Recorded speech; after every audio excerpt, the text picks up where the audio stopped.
Hey everybody, it's Eric. Welcome back to the channel. In this video, I'll share how the ASD indicator gives early warning signs of trend reversals for the S&P 500.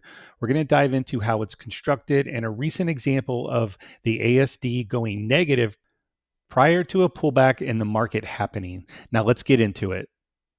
The ASD indicator is derived from the forecast model over at alphacrunching.com.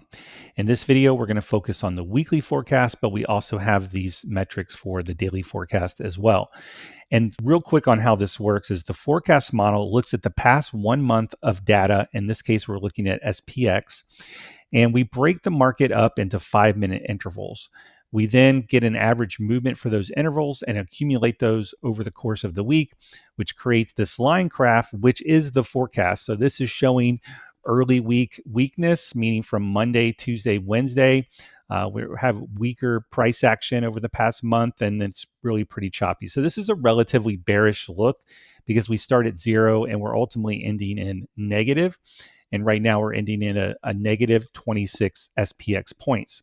So what the ASD does, which is listed below the chart, is the ASD compares the current ending value, in this case, negative 26 points, and it compares it to the 3-week average. And we can see that this week that the ASD is negative because the current forecast is below the 3-week average.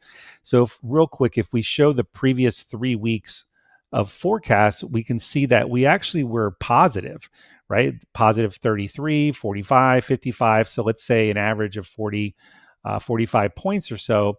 So this week's reading of negative 26 is pretty bearish, right? Now, the cool thing about this is this comes out before the trading week begins. So this is for the week of August 4th coming up. I'm doing this video on August 3rd. So before the trading week begins, I can already look at this forecast and know that it's relatively bearish. It is definitely bearish compared to the previous week, and the ASD is negative as well as the other metrics, which we're not going to get into in this video. And what the ASD stands for is average strength deviation. And towards the bottom there, it helps identify if the current week's performance is a continuation or a break from its recent trend. So this is how we can predict or be prepared for potential trend reversals. So I want to go to the chart and look at the most recent example. And we can see this last week, the market rolled over.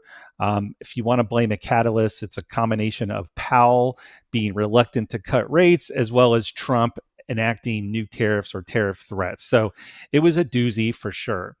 But the interesting part is that the weekend before, the ASD had actually turned negative. So Monday last week was July 28th. So let's go back into the previous week so we can get a sense of what this looks like. So for the week of July 28th, this is what the forecast looked like. And we were able to see this forecast on Sunday or even Saturday, let's call it July 27th. And so even though the current week was kind of relatively choppy, it ended relatively strong, but the ASD was actually negative, and as well as some of these other metrics that we provide. If we look at the previous week forecast, we can see that there's a net weakness in the price action of each of these intervals as we add them up. So we're ending lower than the previous week, which is also a heads up, and that's what the NDD is, the net delta difference. So heading into this week, we knew that there was some weakness under the hood, and this is what the chart looked like. And you can see we've been in a massive uptrend for, I don't know, since when was that? April or so. So let's call it 2 or 3 months. And this is when the ASD turned negative, giving us a heads up that maybe there's a little bit of weakness under the hood, or at least the momentum is slowing. And the cool thing about this indicator, again, is that it comes out before the trading week begins.